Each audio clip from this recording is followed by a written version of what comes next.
Welcome everyone to this deep dive into a world where art meets philosophy and a dash of surreal humor.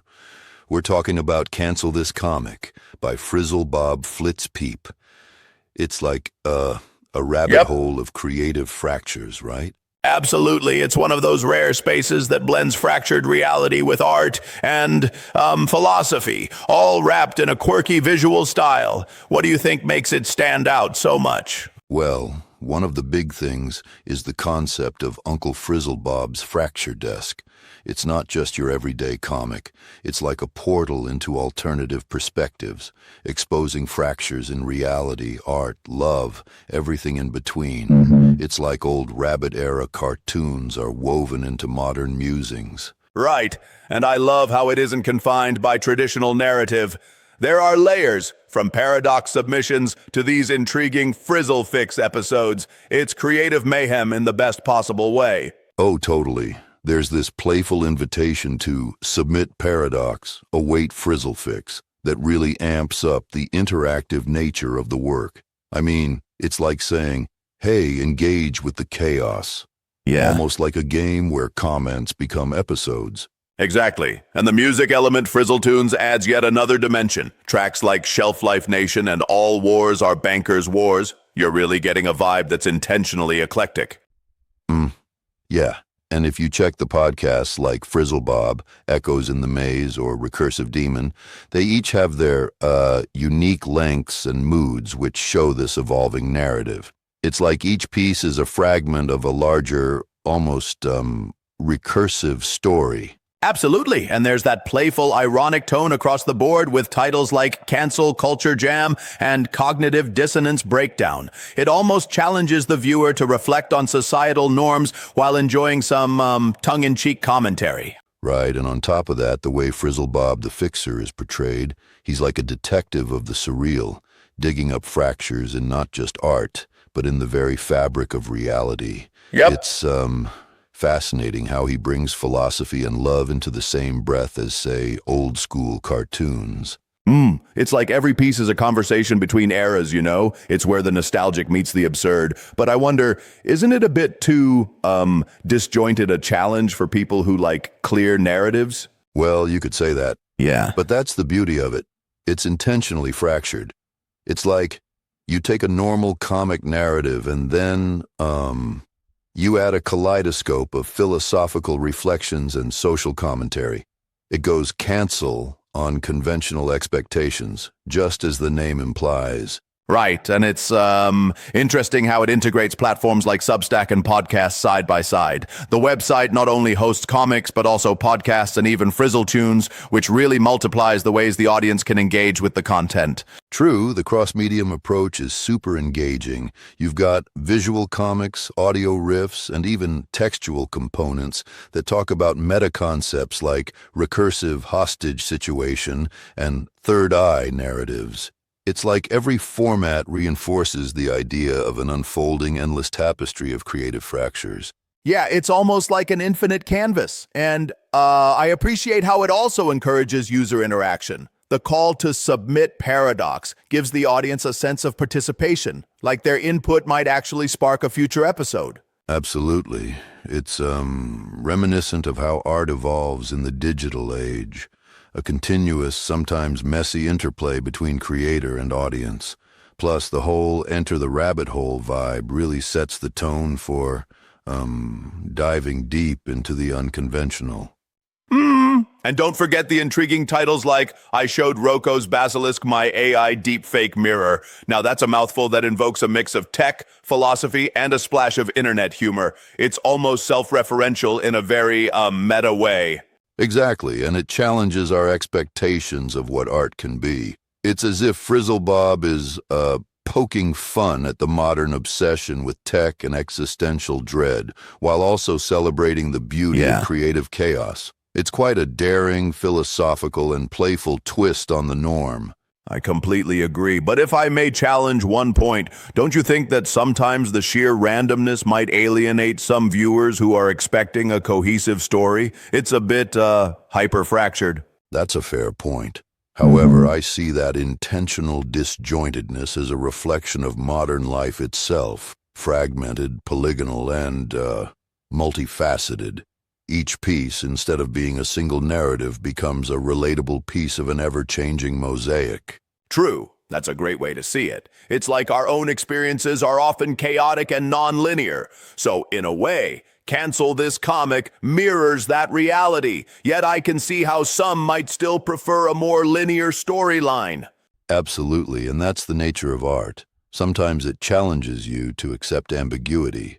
I mean, when you listen to tracks like Genesis of the Fix or Nietzsche and the Uber Frizzle, you really feel that blend of introspection and rebellious energy.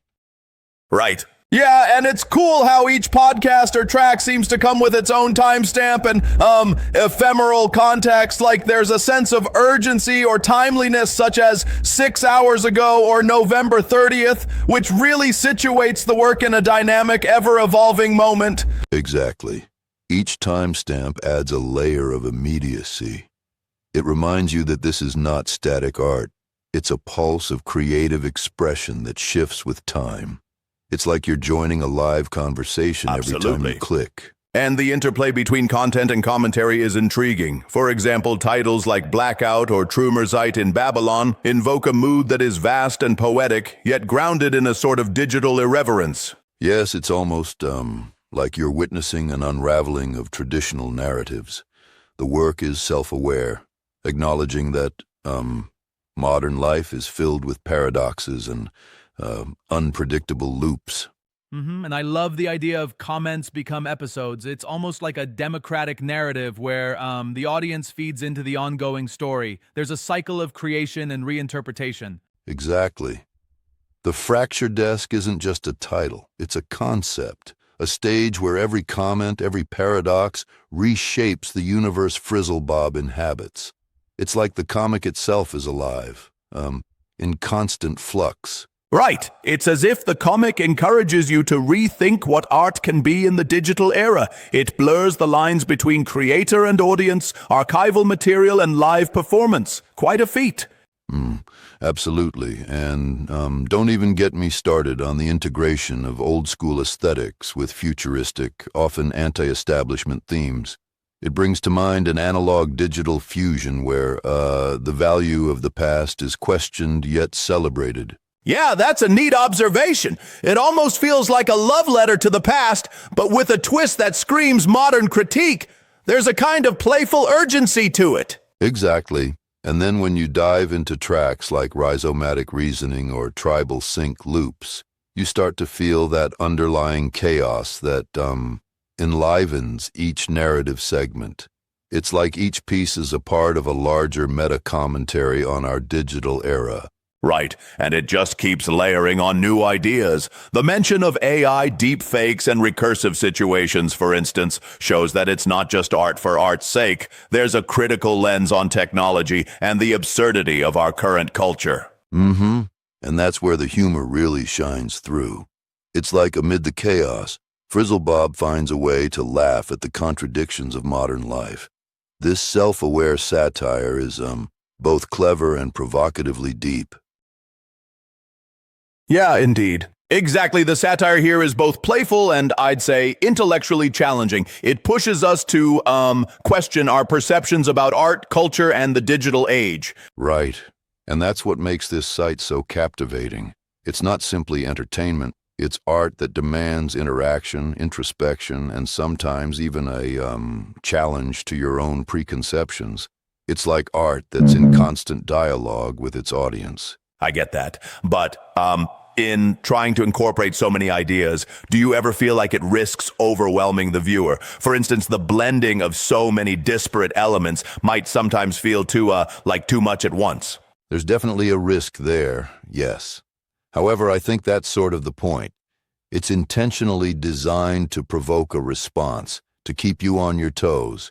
Each layer, whether it's the podcasts, the music, or the visual elements, invites you to explore a facet of modern Absolutely, chaos. I can see it's that. A balancing act between overwhelming and enlightening. True, and perhaps that's what makes it so memorable. It forces engagement. It's never passive, always prompting you to question or to, dive in deeper. Exactly. It's an active experience. And with every new episode like Blackout or Nietzsche and the Uber Frizzle, you get a fresh slice of that fractured reality and a new invitation to explore the madness of modern culture.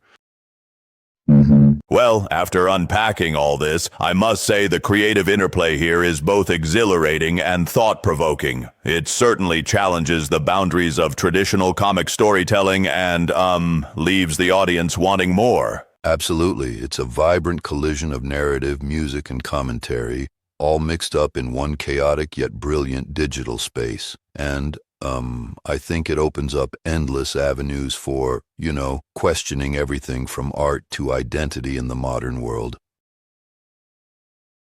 Yeah, totally. This definitely seems like a must-explore territory for anyone curious about the evolution of digital art. It's, messy, provocative, and refreshingly bold. Exactly. And while it might not cater to every taste, for those who immerse themselves in its paradoxical charm, it offers an experience that's both unconventional and deeply resonant. Indeed. Well, that's a wrap on this segment. It's been a wild ride through the fractured yet mesmerizing universe of Cancel This Comic. Truly a playground for the mind. Absolutely. Thanks for joining in this spirited conversation. Until next time, keep questioning the boundaries of art and welcome the delightful chaos of creative expression. Yep, see you next time!